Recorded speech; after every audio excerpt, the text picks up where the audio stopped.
All right, so hi everyone. My name is Ellen and I'm a member of Chi Sigma Iota here at the University of Memphis, and I would like to introduce you today to Dr. Elizabeth Kilmer. She is a clinical psychologist who received her doctoral degree from the University of North Texas, and she specializes in working with therapeutic groups using tabletop role-playing games to promote well-being, personal safety, and interpersonal effectiveness in children and adolescents who have experienced trauma, as well as to promote cognitive flexibility, frustration tolerance, and social skills in military veterans in primary care and substance abuse treatment settings. She is passionate about the development and research of applied therapeutic gaming for adolescents and adults. Take it away, Dr. Kilmer. Thank you so much. Thank you so much, Ellen, for having me come out and talk to y'all, as well as that amazing introduction. This basically says the same thing as Ellen just said, but a little bit more context for y'all. So I'm a clinical psychologist. I got my degree from the University of North Texas. I'm actually originally from Texas. I'm now located in Washington. A lot of my practicum sites were with the Children's Advocacy Center, so working with adolescents who had experienced criminal child abuse in Texas, as well as working within the VA system in substance use treatment, trauma, and then general mental health, as well as primary care integration. And primary care was definitely one of my most favorite locations to get to work. I've also done some work in private practice with adolescents, and now I'm in this kind of nonprofit setting. So I've gotten the opportunity to run groups with individuals from ages 8 to 86. And one of the things that I love about using therapeutically applied role-playing games is how adaptive the groups can be, both for the setting that you're in, as well as for individual needs and goals. I appreciate everybody who has their camera on. It's also fine to have your camera off if you want to eat snacks or don't want to have your camera on for another hour of the day. That is fine. But please feel free to throw stuff in the chat. If you are in person, I realize you can't necessarily throw things in the chat, but if you wave your hand in front of the camera, I'll try and answer. I have a presentation today that we're going to go through, but I'm going to do my best to leave time for questions at the end. But again, if you have questions at any point during the presentation, please feel free to go ahead and ask. I did just send Ellen the slides, so if you want to have the slides afterwards, Ellen can get them for you. An overview of what we're going to be going through today is I'm giving you a mini primer into therapeutically applied role-playing games and our methods specifically.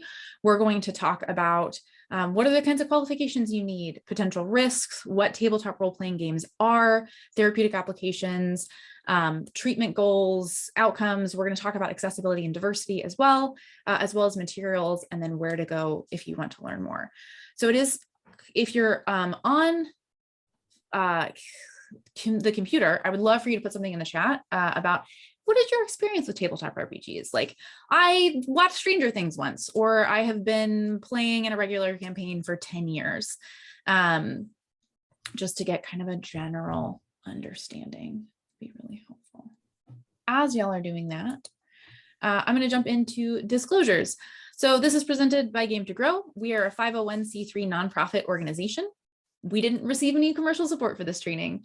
We also are going to talk about Critical Core, which is a game system developed by Game to Grow that fits in with the Dungeons and Dragons 5e system, and is kind of a jumpstart for kind of goals for individuals. It's also a great kit for helping educators and parents who want to get their kids into tabletop RPGs, but want something a little bit more streamlined and want to have more of a focus on some of that social cohesion. There are no other game systems or organizations mentioned in this training provided financial support or incentives, and I don't have any conflicts of interest. All right, so we've got some mix between people who have definitely played some and people who have not really played at all, which is my favorite range for trainings. So no part of this training gives you permission or license to act outside of your bounds of competence in professional or personal settings. You're not required to follow any advice given during this training, and you retain a legal responsibility for suggestions you employ in your practice. One of the ways that I like to talk about this is I'm a clinical psychologist. I am trained to do a lot of mental health work. I don't have specific training around treatment of eating disorders. So I'm not going to run an eating disorder specific group. If I had individuals in my groups who wanted to work on goals around eating disorders other than things like cognitive flexibility and frustration tolerance and distress tolerance, I would want to make sure that I was receiving appropriate supervision for that.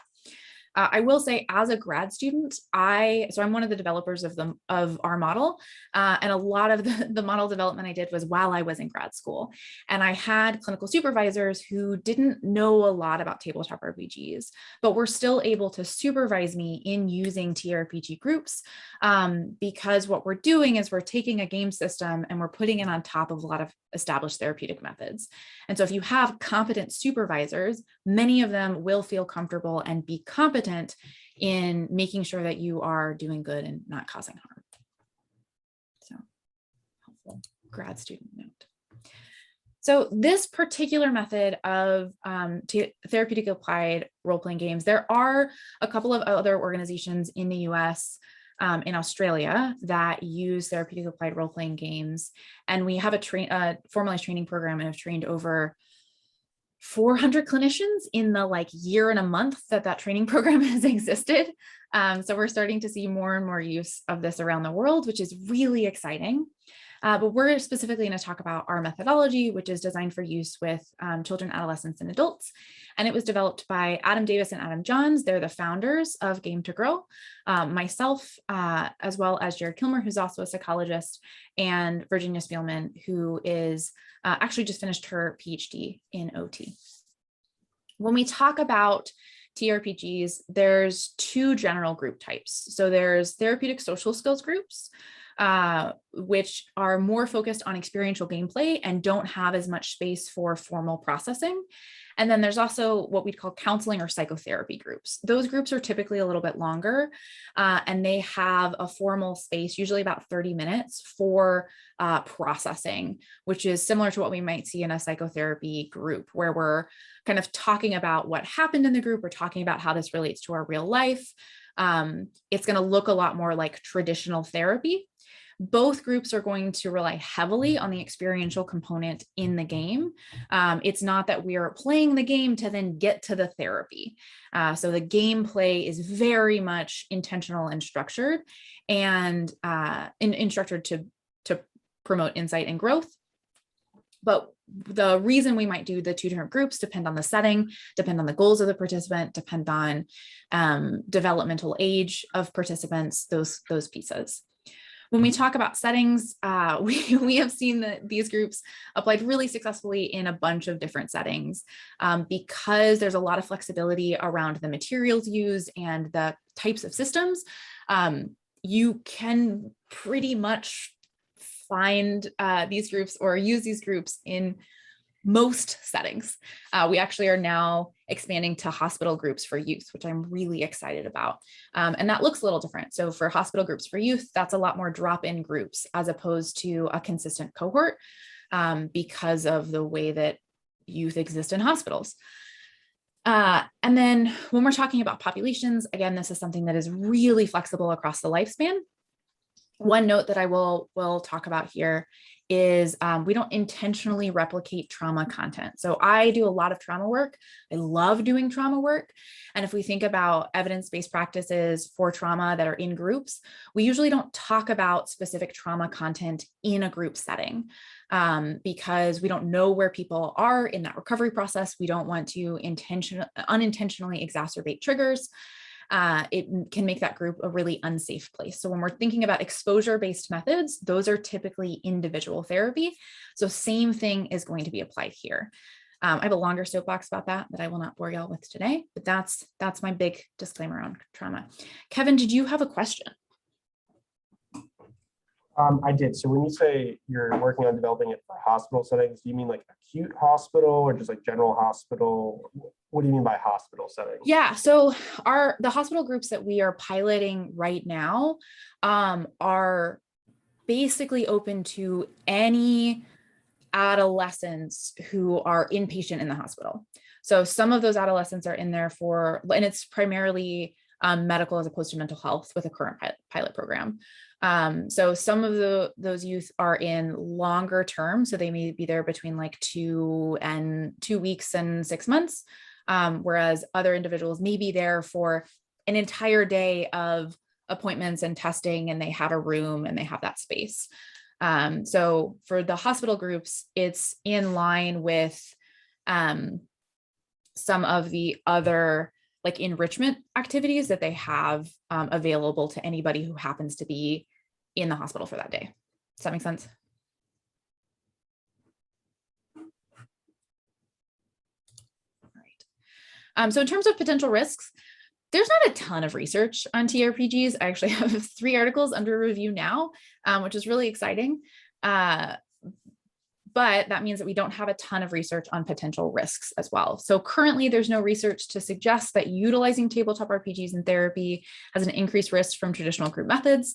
So consistent with traditional group therapy methods, client might experience uncomfortable emotions as a result of engaging in groups. Clients shouldn't engage in groups if it's clinically contraindicated. One of the main clinical contraindications that we see is if someone is experiencing active psychosis and has a really hard time reality testing related to group content. We've had people in groups before who experienced psychosis, but they didn't have hallucinations or delusions that were exacerbated by the group, and nor were they related to group content. There are absolutely going to be other reasons for clinical contraindications, but there's not kind of a solid research base that would say, you know, if this, then shouldn't be in group. And again, group should only be run by individuals who are competent in providing such services in the given population. All right, so we have a wide range of knowledge around tabletop role-playing games. So for those of you who have had little experience, this is going to be a really, hopefully good, brief overview of what this looks like. For people who have more experience with tabletop RPGs, I would recommend that you be mindful of some of the language that I'm using. This language is both accurate and helpful as a description, but is particularly helpful when you're talking to administrators or supervisors or participants or parents who may not have a lot of understanding about what tabletop role-playing games are and may fall into some common myths around them. So this language can often be really helpful for clarification. So tabletop role-playing games are a collaborative storytelling experience with structured rules. So there is a game master or a group facilitator who's going to kind of have an understanding of the world and lead people through it, but we're mostly telling a story together. I'm not telling a story to you, I'm setting up a scene, and then we all get to decide how that scene moves forward. There are some structured rules that includes things like, how does combat work? Or what does your character look like? Not in terms of the visibly what they look like, but what are their strengths and their challenges? They're kind of mechanical pieces of that to help give the game system a little bit more of a structured space as opposed to us just telling a story together. So there is these mechanics, there's this sense of luck used by the dice rolls that we can kind of see to kind of move this story forward. Group members are going to work together. It's a collaborative game to solve puzzles, uncover treasure, and defeat monsters in this fictional environment. And again, group members are working towards common goals. So when you have a group of, for example, 4 participants, each group member may have some individual goals about what they hope to see out of the story, but the general idea is that this is a band of adventurers that is working together to save the dragon or slay the dragon or help this town or break into a bank, whatever that system may look like. But the way that the game works is there aren't these point systems that we, at the end of the day, we see which of those 4 people won. The larger group goals tend to be kind of won or lost more collaboratively. Tabletop role-playing games are not video games, but they can be mediated through computers, so like through Zoom or Google Meet. They are originally developed from traditional war games. So a bunch of things on a table and we are kind of moving forces back and forth. From traditional war games, they transitioned more into this kind of fantasy storytelling aspect. Though a lot of tabletop RPGs are set in kind of this high fantasy setting, there are plenty of different settings. If you want to be in space, if you want to be underwater, if you want to do like urban fantasy, all of those systems exist. In the last several decades, the popularity has significantly increased. So tabletop role-playing games as we know them started in the 70s. D&D, or Dungeons and Dragons, is one of the most kind of popular. People will often use tabletop RPGs and D&D interchangeably, even though it's not the only system. In the 80s, there was this lovely thing called the Satanic Panic, in which tabletop role-playing games got kind of caught up in it. And the idea is that these are like devil worshippers and antisocial, and they can cause like massive mental health problems. And that sounds really scary. But if you look at what a tabletop role-playing game is, it's a collaborative game that requires that you play with other human beings, and you have to work together to meet goals. It doesn't totally line up with some of the claims that were pushed out around the Satanic Panic. It's also important to know that like other kinds of fantasy books were also caught up in this. So this was something that was wrapped up in this idea of like magic is bad, fantasy kind of style is bad, it's going to cause big problems. There also was a 60 minutes expose, as well as a terrible movie called Mazes and Monsters that kind of fed into this. A lot of places in the US, the Satanic Panic has like very much died down. There's not a lot of an expectation. I am from Texas. I went to school with kids who weren't allowed to read the Harry Potter books, not for turf reasons, but because of magic. And so it's something that, depending on the area that you're working, depending on the individuals that you work with, this is something that may come up. I have had participants in groups, like some older veterans in my groups, that had concerns around the use of magic in games. And that doesn't mean that games can't work for you. Again, there doesn't necessarily have to be magic that exists in tabletop RPGs. That's not like sacred. There are systems that exist without magic, but it's important to have conversations with that person around clarifying that we're not actually casting magical spells. That's not the expectation, that this is in fact a game, as well as conversations around would having a game, would existing in a world where there's magic, but your character doesn't have magic, be something that's okay, or does there need to not be magic in the world? So if you find that you're running into some of the Satanic Panic concerns or things like that, asking questions to get at what the concerns are and see if some of it is kind of concerns that can be just educated around, or if adjustments to the game need to be made. So I said you play as characters. What does that mean? What does that look like? So here's some of the art actually from Critical Core. These are some examples of what your characters might look like. So I would love everyone to, you can put it in the chat if you want, or you can just keep it in your head, but I want you to look at this, look at these characters and think about like, man, if you are gonna go play like a high fantasy Lord of the Rings style adventure, who would you be playing as? What character really speaks to you here? So to give a kind of general overview of some of these characters.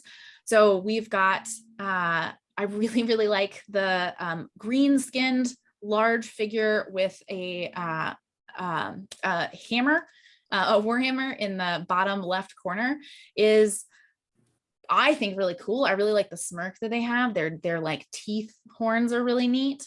That's someone who I really connect with. I also really like, in the bottom right-hand corner, someone who looks like they might be a halfling bard. They also have a similar smirk, which I really appreciate. They're very small. They look like they might be kind of nimble. So when we're thinking about playing a tabletop RPG, one of the first things that you're going to do, aside from talking about, are we going to be in space or are we going to be high fantasy, is building a character.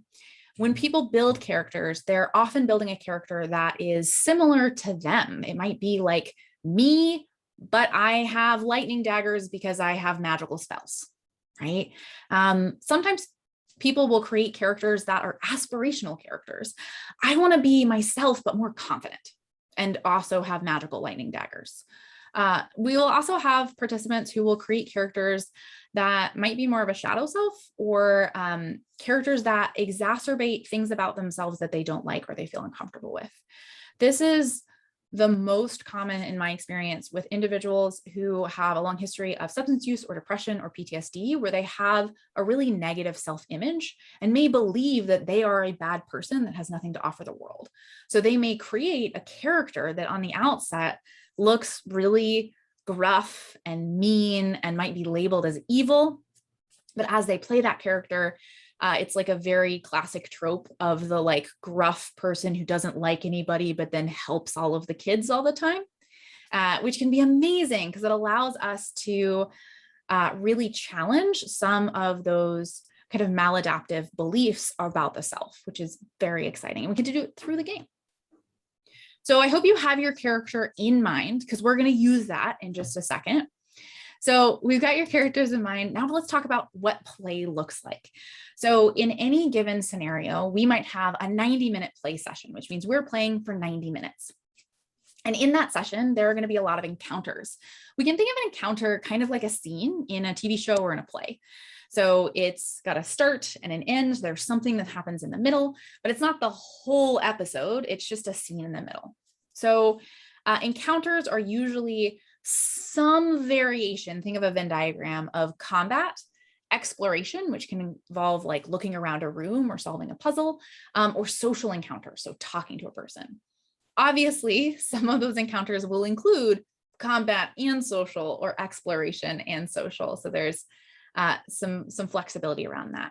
When we are in an encounter, we've got a specific cycle of play. So the game master, which is in the darker gray, is going to describe the situation.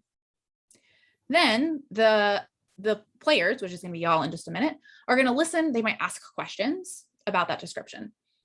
The game master is going to respond to those questions. The players are going to describe what the characters would like to do. The game master is going to determine whether or not we need dice rolls, going back to the mechanics of that character sheet. Players are going to roll dice, and then we're going to describe the outcome of that situation. So that's kind of the basic way that play works. So let's jump in to an example. So your ragtag team of adventurers has been traveling for a couple of weeks now, following a very, very classic pirate map. So it's like on that like aged vellum. There are like tears at the edges. Someone spilled some coffee on it on this trip, so it's got some extra color. And there's, as all good pirate maps have, an X that marks the spot where obviously there is treasure. Now y'all are tired. You've been sleeping on the ground for far longer than anyone should have to, and it's been raining a lot.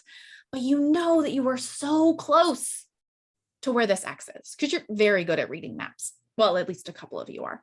And as you continue to move forward, you're walking through the woods and the trees part, which you're very excited because you're tired. The woods have been damp and dark and cold. Unfortunately, in front of you is a swamp, which, though you can see the sky now, doesn't appear to be any less damp, dark, or cold than the woods were. And this doesn't look like a particularly friendly swamp.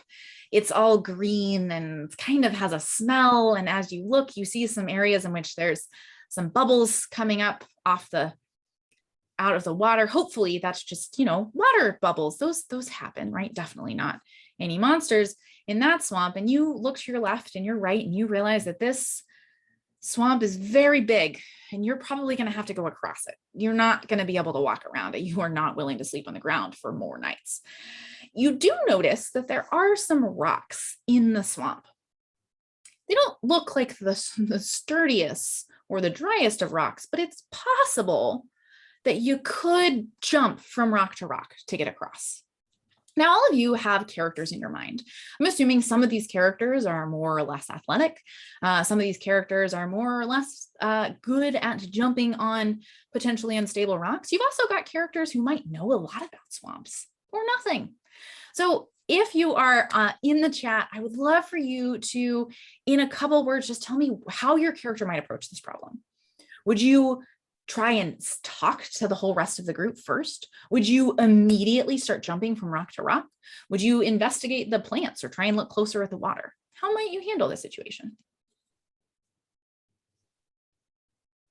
So Hannah's character is going to look around for planks to use as a bridge between the rocks. So this is a great question. We're talking about asking questions. I would probably say this planks are really big. If you're going to see those planks, like, why don't you just look around? You don't see any planks, but you do see a couple of fallen logs that, though large, look like you could probably move them if you had some help. Joy is also looking for trees. Are you looking for fallen trees or like trees that are growing out of the ground? Fallen trees. Yeah. So Hannah and Joy have both spotted a couple of fallen, some logs on the ground. Kevin is immediately going to stick you don't immediately locate a stick, Kevin. So you start to stick your foot in the swamp and immediately get this like burning, tingling sensation. You think that the swamp is probably not a thing you should be sticking your foot in, but you're not sure how deep the swamp is because of the whole burning sensation. I'm assuming you pulled your foot out immediately. Now, I might ask Kevin to roll a nature or survival check, which is going to be something on their character sheet that would allow us to know whether or not Kevin's character knows why a swamp might cause your leg to start having this burning sensation. So that's a way in which we've got both the story and we've got these narrative elements. So I'm assuming that Joy and Hannah are then going to start kind of pulling these logs together to make a bridge across the swamp. Is that what's happening? Okay, so I'd probably have you both roll a strength check to see how good you were at logs. And for D&D, we have a special dice. There's a whole bunch of them because more numbers are fun. It's also good if we're working on statistics. So I'm going to have y'all together roll a dice. So I'm going to roll a dice for both of you. And Hannah, you got a 15 and Joy, you got a 19. So those are good numbers because it goes from 1 to 20 for the rolls rolling. So together you absolutely managed to drag one of these logs over and shove it into the swamp.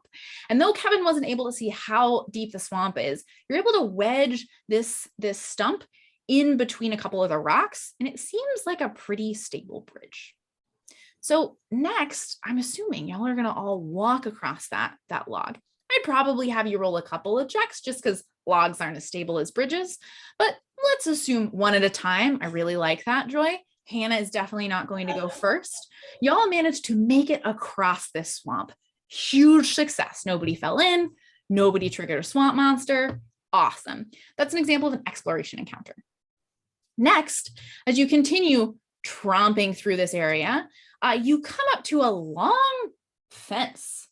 And you are a little confused because you didn't see a fence on your map, but you do know that the X is like 100 feet away from you. It's like 100 feet past this fence. So that must be a really important fence to get by. And as you look to your left and your right, you do see a gate. And in front of that gate is a guard who looks kind of grumpy, like has a downturned face, looks kind of bored and grumpy, and isn't really looking around. Eventually, as you get closer, they kind of notice you and they look up, but they don't wave or say hello. And you're about 20 feet away from that guard now. How would your characters respond? What's your plan on getting through this gate or getting past this guard?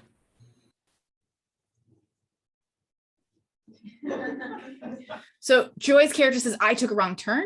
Sorry. And you just you head off another direction. You're going to go find for another one. You're like, I'm not talking to this person. They look grumpy. I'm not about it today. Hannah is going to check in with the group.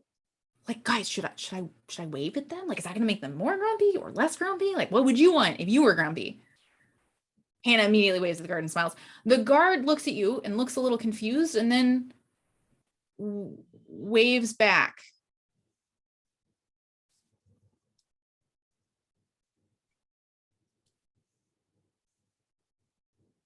As y'all move closer, except for Joy, Joy's headed off looking for another entrance, not about talking to this guard. As y'all move a little bit closer, the guard looks more confused than bored and sad now, and looks at you and says, "Did y'all come out of this swamp? You look way less well. I guess they've got. You don't want that to be on your leg. You should probably just get rid of all of that immediately. Might as well just cut off your leg at this point." But you should avoid whatever has just gotten But none of the rest of you look particularly dirty. Also, why are you here? The swamp usually keeps people. I didn't even think we needed this fence. So Hannah walks up and asks, what is behind the gate? And the guard said, well, that is classified. That is classified information that you probably shouldn't, if you don't know it already, you probably shouldn't have that information. So Kevin's going to walk up and see if the guard has any emblem or insignia. So you do notice that the guard does seem to have these kind of like overlapping triangles on one side of his chest there. And Kevin, I'm going to have you roll a history check. You got a 5 on your history check. So you think that triangles are probably a really important insignia for some group. Can't remember which group. So Hannah is going to make a puppy dog face and roll for persuasion. Absolutely. Now, Hannah, you got a natural 20, which is the best you can get. And when you roll a 20, you get special stuff, which basically means you succeed very successfully. So you walk into this guard and you look just really like sad, but also like hopeful and a little pathetic. And the guard goes, it's not that exciting. There's just like some big dirt pile. And like, for some reason, there's a giant X on the dirt pile. And even when you dig down in the dirt, the X doesn't go away. And I don't know, someone thinks that matters.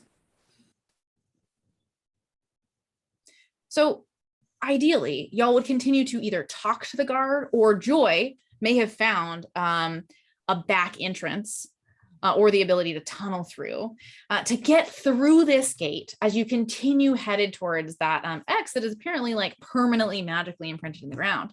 So hopefully people haven't like found the treasure already, but someone apparently thinks it's important enough to wrap up in this gate. So that is an example of how this might work. After you got through that gate, you might find yourselves, you've gone through the gate, you were able to dig just a little bit deeper. Like people just stopped digging after like 10 feet. Everybody knows that your treasure should be buried at least 13 feet deep. You dig down to 13 feet, you find the treasure, but you have to find a different way out because there's no way you can carry that treasure past that guard. You do find a back entrance. When you go in that back entrance, the doors slam shut behind you, which is a bummer. You don't see any, you see some doors in front of you, but they appear to be locked. Now, the good news is there is a giant lever on the floor in this room. Surely that could be a solution. What would your characters do?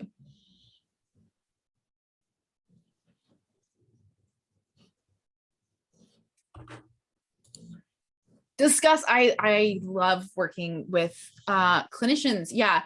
Normally what happens is someone says, I pull the lever, as opposed to let's check out what's happening with this. Should we pull the lever? This is great. So Ellen, thank you for Leroy jinking this and running in and pulling that lever. So you pull that lever, and now not only are those doors shut, but spikes start descending from the ceiling. You now have to figure out how to fix the spikes or the door or the other door, because you really need to get out of here with that treasure. Yes, Kevin, the doors ahead are locked. Do you have some skill with locks?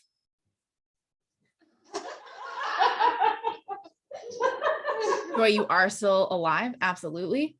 Hannah, you got a bunch of weapons.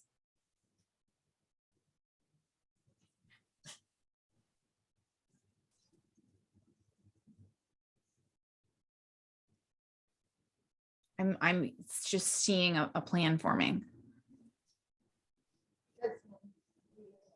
Okay, so Hannah's going to take her sharpest weapon and attempt to cut through the door. Yeah. And while Kevin casts Wall of Force in a vertical line to prevent the spikes from lowering as quickly. I love this collaboration that's happening. Joy's going to try and push the lever back, which creates a horrible noise, but unfortunately does not stop the spikes. But they are slowed down thanks to Kevin's spell. And Ellen is going to join Hannah to, again, try and pry this door open. And together, you manage to pry the door open before the spikes start descending again. So excellent work. Y'all have escaped with the treasure. So that is kind of a basic example of what a story might look like. This story gets told differently every single time that I tell it, in a large part because the way that y'all interact with each of these pieces changes the way that we move forward with them. If you had gone up and tried to intimidate the guard would have responded really differently than people who were smiling and waving and making puppy dog faces and running away. So all of those pieces really drive home like how collaborative this is, even though I'm the one who's in charge of the story. Now, we just went through 3 different encounters, but an adventure is going to take up a lot more encounters. So we might have a game session that has between 1 and 3 encounters. And then those game sessions are going to make up this kind of season or this adventure or this kind of general story arc. The way in which you're going to kind of have those episodes similar to a TV show is going to depend on the kind of format and structure of your group. I generally recommend treating most, not every single one. Like I just had a session where we just did combat for the entire one. But most of your game sessions, you want to think about them like a TV episode where there's some narrative arc that is completed within it, but then there's an overarching narrative arc that goes over the whole season. And we're building towards that as we move forward. So y'all now hopefully have a little bit more of an understanding about what a tabletop role-playing game might look like. And so let's talk a little bit about the therapeutic applications. So what we're going to do here is we're taking gameplay that is then synthesized with therapeutic techniques to catalyze some of the inherent benefits. So if I was trying to kind of push some of the skills in this group in some of those last encounters, you'll notice that y'all were more likely to succeed when you did something where you were doing it together. I have control over the environment. If y'all start doing stuff together to help each other, I can absolutely move that forward if collaboration is one of our goals. If flexible thinking is one of the goals, then you might have to try several solutions before one of those things works. So we're really able to tailor the environment based on some of the goals of the participants. We're also using both real world and the fantasy base in the intervention. This is a group. It's happening with other human beings. And so we're playing as characters, but we also are players around the table. And so there's multiple spaces where we can have conversations about what's working or not, what's not working. We might talk about goals for characters as opposed to players, because that creates a little bit extra space if someone might not feel comfortable or interested talking about personal goals. There's tons of opportunities for modeling, skills practice, and coaching on multiple levels. So there can be modeling from player to player, from character to character, from a non-player character called an NPC, which I, as the facilitator, would play. We also have like anti-models. So this is a great place in which maybe an NPC they encounter is horribly bad at adventuring or problem solving or communication. And the group members get to take on an expert role to coach that person through whatever the problem is, which can be really exciting, especially for participants who may have not a ton of autonomy in their everyday lives. We also expect, and we have some support from research, that we see the same kind of translation of acquired skills. So this is similar to simulation training, which we see in sports, in medicine, in military fields, in teaching. The list goes kind of on, because we're getting to practice. Even though I'm probably not going to run into a guard in front of a gate in my real life, I still get to practice advocating for myself or for my teammates about why they should let us through that gate. We also can intentionally vary the amount of stress or the difficulty level of each encounter to increase skill mastery. So what we know is one of the problems with kind of traditional social skills groups is oftentimes they can be really scripted. There's not a lot of variation, and the amount of distress we feel in that group might be very different for when the stakes are way higher when we're trying to interact with peers that we care a lot about. So this allows us to really vary how hard things are by how the environment responds to participants. When we are talking about goals, there are 5 core capacities. These are also talked about in Critical Core that are kind of our building blocks. So any treatment space that you're in will probably have some of its own language around what goals are or treatment aims. That's totally fine. This language should probably fit in pretty well with those. But these are the 5 things that we are working on the most in therapeutic applied RPGs that then stack together for higher order goals. So regulation is emotional and physical regulation. So our ability to manage and respond to stimuli, even if we are really excited or really distressed. Collaboration is different than compromise. It is our ability to work together to create something bigger and better. There's very much a focus on personal autonomy in this intervention. So what we're working here is helping people increase their capacity to engage with the world on their terms, which means that self-advocacy is really important, and effective problem solving is really important. And being able to communicate needs, wants, and desires is really important. Collaboration is this idea in which we are respecting the ideas and needs of other people, and we're trying to create something cooler, which is very much inherently when we are creating a story together. Planning involves not only thinking about what we need to be doing in the future and the steps to get there, but also adjusting when everything goes terribly wrong. If all of a sudden, when you had made a puppy dog face at that guard, if they had like pulled out weapons and started attacking you, you would need to respond to that, make a new plan when that first plan didn't work. Perspective taking is that ability to see and acknowledge and respect that the experiences of other people may be different than our own. I don't need to be able to read minds, but I want to be able to make good guesses about how someone might respond to the way that I'm acting, as well as understand when someone makes a really sad face or a really angry face, having an understanding of what that might look like. Perspective taking is also really important when we think about, again, acknowledging that people's experiences are different than ours, and that is okay and valid. And so they may be experiencing the world in a different way from us. And so being able to respect that and continue to move forward. And finally, pretend play. This is one in which sometimes we get some like pushback around pretend play in adults. And one of the things that I will talk about with pretend play is this is the ability to imagine the world is different. If I'm working with someone to help them quit smoking, they have to be able to believe that they have the capacity to quit smoking. They have to believe a world in which they are no longer a smoker.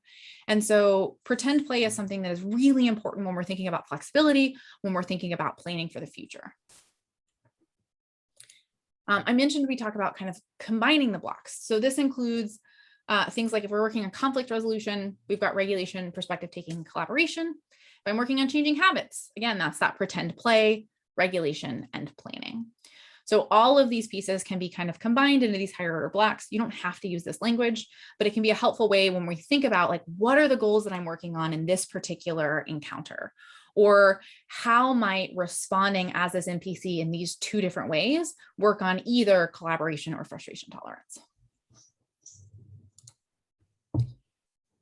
The final thing I want to say about kind of expectations is parents, adult clients, adolescent, child clients, and other stakeholders are going to have different expectations and treatment goals. Oftentimes they're going to be pretty aligned, but they may have different language about talking about expectations and treatment goals. So especially if you are planning on pitching a TARPG program, it's really important to tailor your language specifically to the groups that you're talking to. When you're talking to adult clients, when I was working at the VA, a lot of what we were talking about was like anger management and conflict resolution. Those were some like real key words. When I was talking to administrative staff, I was talking about things like cognitive flexibility and regulation. I mean the same thing when I'm talking about those 2 different pieces, but being really mindful of my audience was very, very important because I'm presenting something that is novel and a lot of the pieces of it may feel different or weird or unknown. Also, continually repeat that this is not a video game because that will keep coming up forever and ever. I wanted to touch briefly on some kind of outcomes that we've been able to talk about more recently.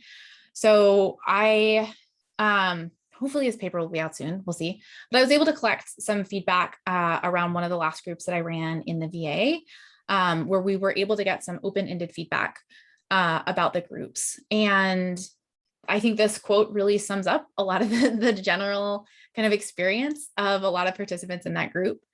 But it's not just a game. It allows people to work through different things in a social setting. You have to consider things from different perspectives, but it doesn't feel like treatment.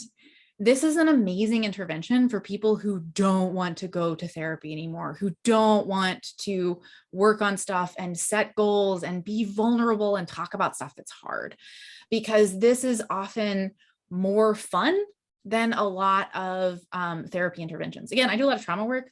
I love doing trauma work. Trauma work is not generally perceived as fun by most people. This can be a really great break that still addresses, it's not going to directly address trauma themes, but it is going to address things like trust, collaboration, flexible thinking, and planning, which are huge issues. Other outcomes that I think are helpful to talk about, groups at the VA often created alumni groups. So one of the things that, especially in the VA, we're working on is increasing community engagement and decreasing reliance on medical professionals, because the VA is a population-based care, which means the VA is responsible for caring for all veterans. And so a lot of our groups created these alumni groups where they were no longer therapeutically applied groups, they just were social groups. And so at the last VA I was at, they not only created an alumni group, but they started meeting at a local military base. So they were able to include active duty service members in an attempt, their own design, in an attempt to bridge the gap between veterans and active duty. And they were able to transition to online during COVID, which was really, really exciting. So I think the alumni groups are a really good example of some of the lasting effects that we see around these groups, because prior to engaging in this group, most of these veterans were relatively socially isolated. They didn't engage in a whole lot of treatment. They did not want to participate in a lot of the like rec opportunities that the VA had to offer. And so the fact that they not only participated in this group, but then went on to have this ongoing alumni group was really, really exciting. Based on some feedback that we've gotten from parents and youth, I think it's also helpful to see they were given the same list of like, what do you work on? And in terms of like what we got the top reported skill gains, you'll notice that the parent and the youth are somewhat aligned, but there are some differences. Some of that has to do with our guess has to do with what youth are prioritizing and what youth are seeing in the game. So problem solving is something that you're probably more likely to see from youth who like know about the lever puzzle that is happening. But generally we're looking at cooperation, self-confidence, expressing emotions, making friends are some of those kind of top reported pieces. These skill gains were specifically around therapeutic applied social skills groups. All right. So what does this look like? I've talked about therapeutic social skills groups and counseling groups. The general format is 90 minutes of gameplay for both groups. Now, this may feel short if you've played a lot of D&D. A lot of the D&D campaigns I've played in is like, we're going to meet for 6 hours and order pizza. I mostly won't play more than 2 hours now, but that was definitely where I started. And that can be awesome. But that means if we think about a 6-hour time of gameplay, how often are you fully immersed and engaged in the moment? It's probably not 100% of those 6 hours. And when we're thinking about these groups are intentional. They're going to be harder than a social group because you are working on building and developing skills, or you're working on being more social than you might have been in months. And so what we want is enough time to not max out social stamina and enough time to get in good gameplay, but want to come back next week. So the 90 minutes for therapeutic social skills and the 2 hours for counseling groups, we found is a pretty sweet spot. It allows enough to like really get through some gameplay, but not so much that people are exhausted when they're leaving. Because if you're exhausted when you're leaving because of the recency effect, you're going to be like, man, that was exhausting. As opposed to going, man, the first 90 minutes were awesome.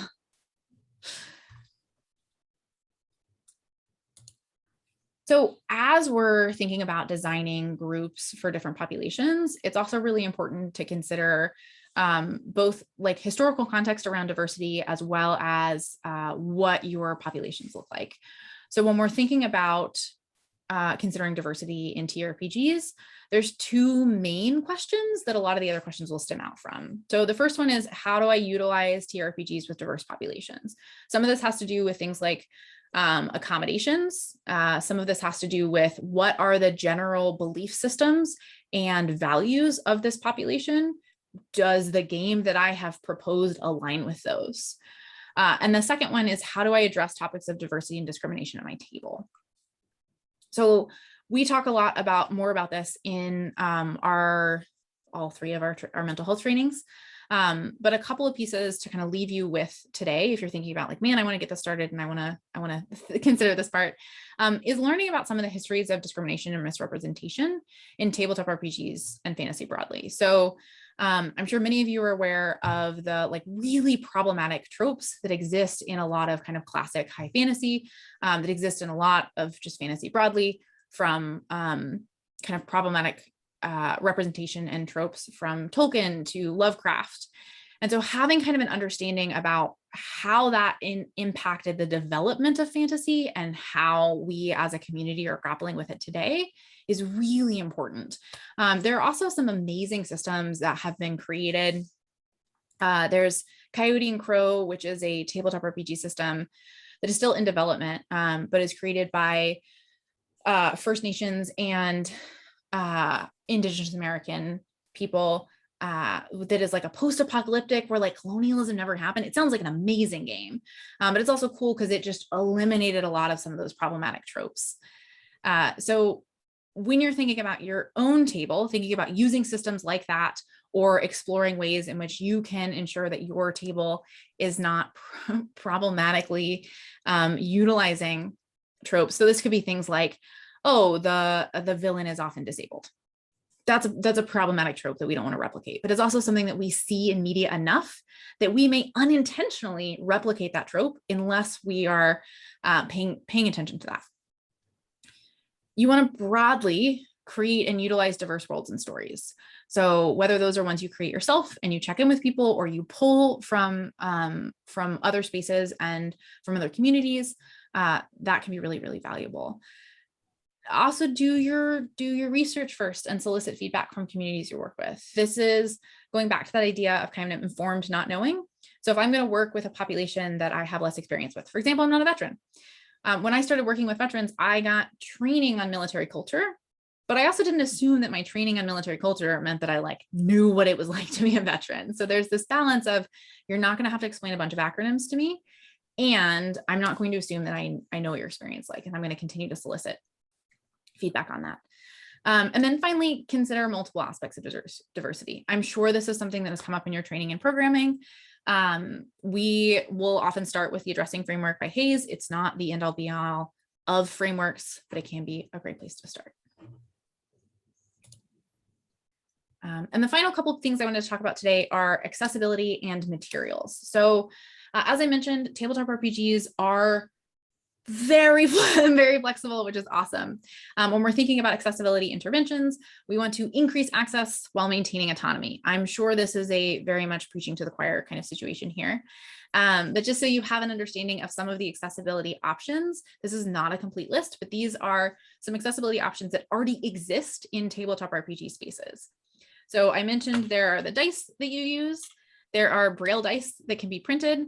There are also, if you ask any of the robots in your house or Google to roll dice for you, all of them will do it. Screen readers, a lot of tabletop material is accessible for screen readers. We also have some large print dice and like larger dice, which can be great for both mobility and visual impairments. Closed captioning services can be very, very helpful, especially if there's a lot of talking happening at the same time and we're on virtual spaces. Using the chat function can be phenomenal for participants, as well as giving access to fidget devices and other kind of devices as necessary, which has been great. When we transitioned to offering online services during the pandemic, it was great for a couple of our participants that previously wouldn't have come to group when they had increased like medical needs, especially if those required medical machinery, but they were often more willing to attend group more able to attend group when we were online, because they didn't have to like move a big machine with them and then have this very visible that they have this extra medical equipment happening. So speaking of materials, what do you need? You need a game platform. This can be a table and paper. It can be an online platform. I have run games via a Word document because I was in the VA and they blocked all websites that were related to games. So I made a map in a Word document. You need a randomizing agent, which is typically dice. You can also use online dice rollers. You need a character sheet. If you're just starting out, I would highly recommend using something like Critical Core that has pre-made character sheets, or most other game systems on whoever makes that game's website will have pre-made character sheets. Kevin has a character sheet on him at work. That's amazing. And then you need a module or a story. So everything we did today came out of my brain, but there are a lot of what I do is homebrew, but there's also plenty of published modules. So Critical Core has some published already, and we are actively working on more, but you can take like D&D materials and use them in therapeutic games, because you have the ability to shift and adjust those modules as needed. Joy is asking about a place to get some template for game design. Yes. So for game design broadly, I would look at some of the encounters or books, either through like D&D, Wizards of the Coast modules, or other platforms as you like. Critical Core also does a really good job of like laying out specifically information around not only what an encounter might look like, but also what are the skills that we may be working on in this encounter. That's also something that we heavily focus on in the level 2 and level 3 trainings around like, how do I design encounters for my groups? How do I flexibly adjust encounters when everything's gone off the rails? So all of those are in our training. And in terms of learning more, so we have 3 mental health courses and certification. There's multiple levels of training. I understand that you're all students. We currently offer 50% off all of our main trainings to anyone who is a current student. If 50% off the trainings is still not financially accessible to you, shoot me an email. I will figure out a way to make something work. So please, please, please don't say, oh, I can't do it. We're a nonprofit, so we charge money to keep the lights on, but also we're a nonprofit, so we want to make our services as accessible as possible.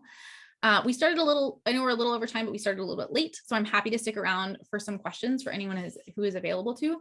So feel free to put those in the chat, or if you are in the physical space, you can also just say those out loud. Kevin, were you asking about financial accessibility for materials and platforms? Yes. So Roll20 is like a system where you can run games through, and D&D Beyond are what I use for online games. D&D Beyond is a character builder. I have the free version of Roll20. I don't pay for any of the features. I don't need to. When I was running groups at the VA, they weren't going to pay for me to do any of that when I was an intern. So I did D&D Beyond for free. D&D Beyond actually gives us free access to a bunch of their stuff. And they've also done that for some of our trainees as well. So it's definitely worth either starting with the free stuff or emailing them and saying like, hello, I'm a student who wants to do good work with your stuff. Will you give me some free access to things? But I think they've now expanded so you can have unlimited characters with the basic options. And playing games with the basic options is going to be good enough for most of your participants. Yeah, I've heard good things about I've heard mixed things about D&D Beyond, but I think a very positive part about it is instead of having to pay $50 for an entire book, you can like pay piecemeal for only certain parts that you or members of the group would like to use, because I think that's with any hobby, the major financial barrier is paying $50 for like the player's handbook. Absolutely. Or paying however many dollars for all those fancy dice you got. Yeah, I will say I do primarily homebrew campaigns, and so if I was to go off by myself and just do this by myself, I would have I'd have physical character sheets, and I have like a dry erase roller, and I have some minis, and I have some plastic dice, and then I wouldn't spend any more money. So I say that I do all homebrew, but a lot of that is pulled from like fantasy books and stuff that I read. Also, some libraries have D&D books. You can go and check out a library book and use that.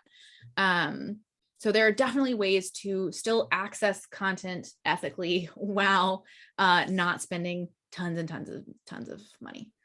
which The is library I worked at did offer D&D books, and then you could also get them through interlibrary loan. So, yeah, that's awesome.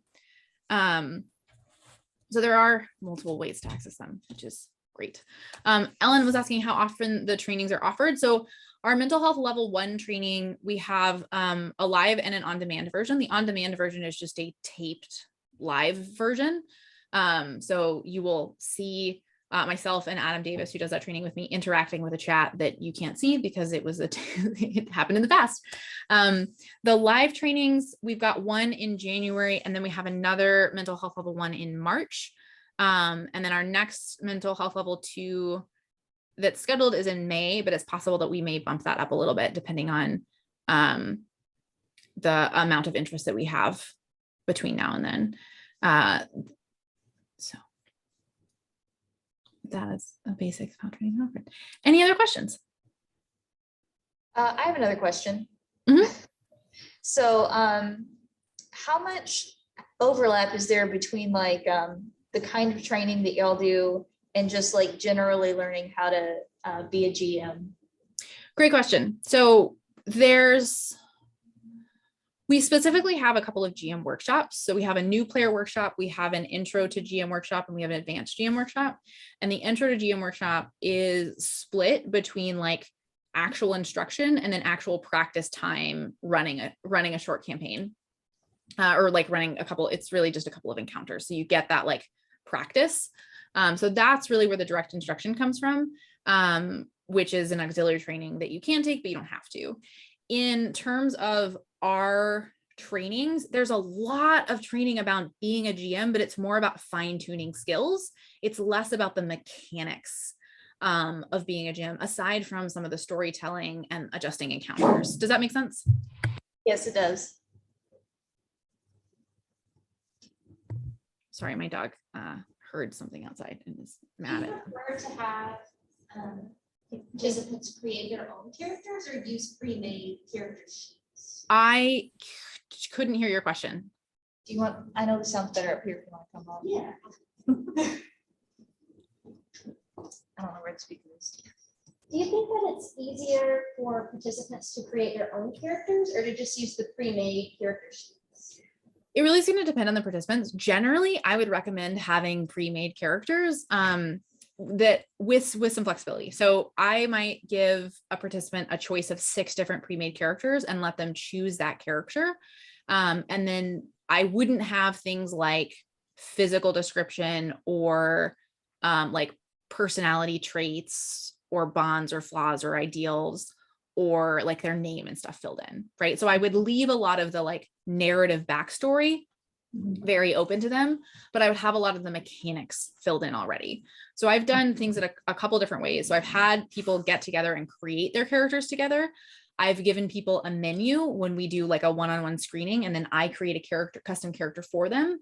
And then I've had people like take a character, like choose from pre-built characters. And I will say that choosing from pre-built characters is one of the most successful. It's awesome if you create a custom character for all of your players based on the menu, but I don't see a huge difference in between those two.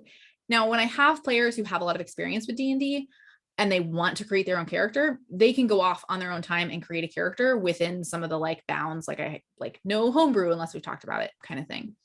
So I will do that. But I will say that one of the big barriers of getting into D&D is this idea of sitting down and spending like 5 hours creating a character, which I can create a character in about 2 minutes on D&D Beyond. So that's like not necessarily as much of a barrier anymore, but that can be really overwhelming. We talk about session zeros, which is when you sit down and you talk about what's going to happen in this group and what's not going to happen in this group, and you set expectations. And I actually don't recommend doing typical session zeros with brand new players because they don't know what the game is going to look like. So they have a harder time saying, I want this in the game, or I don't want this in the game, or I want this to be my character for sure, because they have no idea what they're getting into. And so when we start our groups, the first session is like an adapted session zero. So we spend some time talking about like ground rules and expectations, and then we jump into playing. And usually I will say, like, after you've gotten to play, if you're like, oh man, I got a wizard, but I actually want a fighter, totally, we can swap those out. So that having pre-made characters means those swaps can often be easier, because the last thing you want is for someone who really wanted to be a barbarian is now playing a cleric or a wizard, but they don't want to switch it because they spend so much time building their character. I will also say that not a lot of people are interested in long character creation in a lot of these groups. And so taking up time for that is a great way to increase dropout. Because they don't know, like, especially if they don't know what the game is going to look like, then you're asking them to engage in something that might not be inherently rewarding and is challenging before they have the continuation desire around the game. Do you ever do like one shot, like tabletop RPGs, like simpler versions? Like simpler versions. I mean, I think honestly, yes and no. So our hospital groups tend to be more one-shotty because we have no idea who's showing up any given day. And we use Critical Core for those. So Critical Core is built off of D&D 5e, but it's like slimmed down. I've played D&D with 8-year-olds and it's worked great. When I first did that, I was like, oh, I need to like make it simpler and I need to make it easier and I need to make the character sheet less complicated. And I was wrong. Now, like 6-year-olds, yes, please don't hand them a character sheet, but you should know enough about the game that your players should be able to walk in and not know anything about the game. You don't have to know all of the rule books. You don't have to know all of the things, but you should be able to have a general idea of what should happen, that you can make an in the moment ruling or quickly look something up and then move forward. It doesn't mean you have to be right. Doesn't mean that you have to, again, know everything, but your players should be able to walk up and play without having necessarily even looked at their character sheet.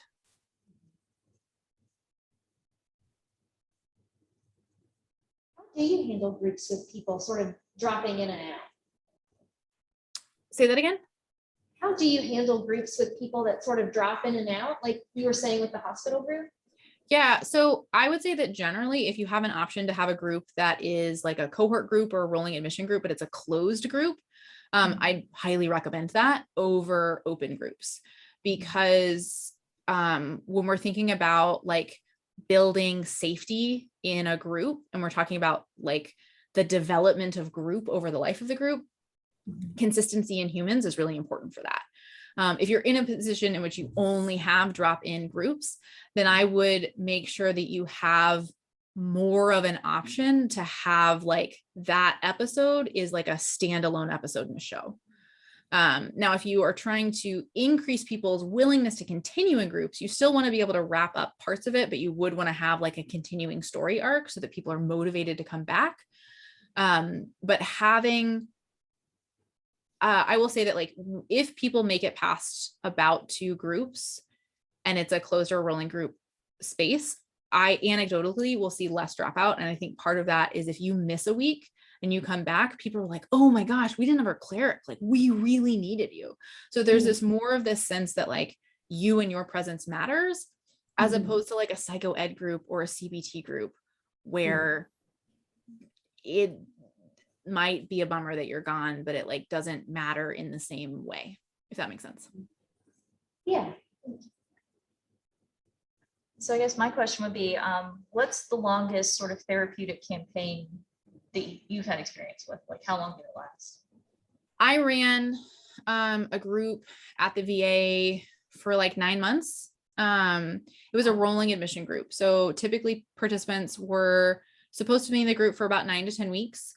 The longest person I had in that group was there for 18 sessions. Wow. Because they really wanted to continue and we were continuing to see weekly progress. And so I let them continue because it was the VA, so I had the flexibility to let them continue. So I will say that like and then I guess with Game to Grow, I've actually had a group, like one group that I was with was for about the same for about 1.5 years. So Game to Grow groups, we have a quarter system. So there's 4 quarters. Groups are between 9 and 11 weeks, but participants have the option to continue the next quarter. And so typically we're not going to like break up the groups. So like I have a group that I'm running with right now. This was actually a previously existing group that I took over from another facilitator in May. And like they continued through the summer, they continued through the fall, and they've all signed up for the winter. It really depends. For the Game to Grow therapeutic social skills groups, a lot of those participants, I would say, like if I was in a different context, I would have probably graduated out some of the participants in this group. But because we have enough facilitators, and we have a relatively we're able to like maintain our wait list pretty well, and we don't have like a pressure to graduate people out. If participants are still finding it like a valuable avenue for social engagement, they're allowed to continue. In the VA though, I did have that participant who continued for 18 weeks, but there were other participants where I was like, I think the next step for you is really the alumni group. Like I want you to kind of like push that comfort level. If that doesn't work for you, you're welcome to come back. But this is more consistent with your goals.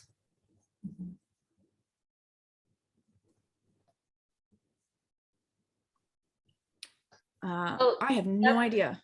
That's Ellen on would have to me. do that. I am recording it and I'm not sure how I'm going to distribute it, but I guess I'll put my email in the chat.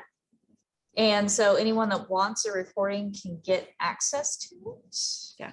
Or the slides. You can also email me for the slides. Yeah.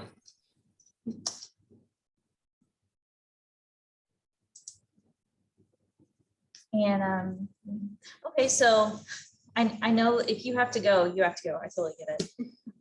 But I guess my one last question would be, I'm seeing like the method courses and certification. I know that Game to Grow is mostly like on the West Coast, but do you have to be there in person to do like an official Game to Grow, or is it almost like a franchise? Like once you get so all of our courses are currently online because pandemic. And in terms of being certified, so being certified is kind of like if you get certified in like cognitive processing therapy. So like I'm certified in cognitive processing therapy. So like on my therapist bio, I get to be like, I'm officially stamped approved to offer cognitive processing therapy. But I don't have like a franchise of that. So we hire facilitators from time to time, but a huge goal of the training program was like, we can only hire so many facilitators and we can only serve so many people. And so we want to provide access to this knowledge and information so that people can go off and do their own stuff. So most of the people who go through our training program go on to use this in their own organizations or in their own private practices. Okay. All right. All right. I do have to run, but this has been lovely. Please feel free to email me with any questions about trainings or stuff like this. If anybody happens to be at Emerald City Comic Con or PAX Unplugged this year, we will be there. So come say hi. We're on a couple of panels. Yeah, I hope you check out our website. We also have information. We have a public facing Discord that is awesome. It's a bunch of different practitioners. That's a great way to just like connect with the community. And we do have options for like volunteering and getting involved. And if you're like, maybe I'm interested, I'd sign up for a newsletter. We only send a newsletter like once a month. So it's not that intense of a commitment. All right. Well, thank you so much for having me. And I hope y'all all have a wonderful rest of your day. Thank you so much for coming. Thank you. Thank you. Absolutely.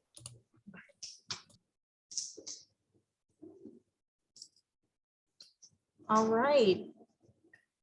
I was so excited. So it looks like everyone left. Oh, poor Lisa. I don't think anyone is staying for. There we go.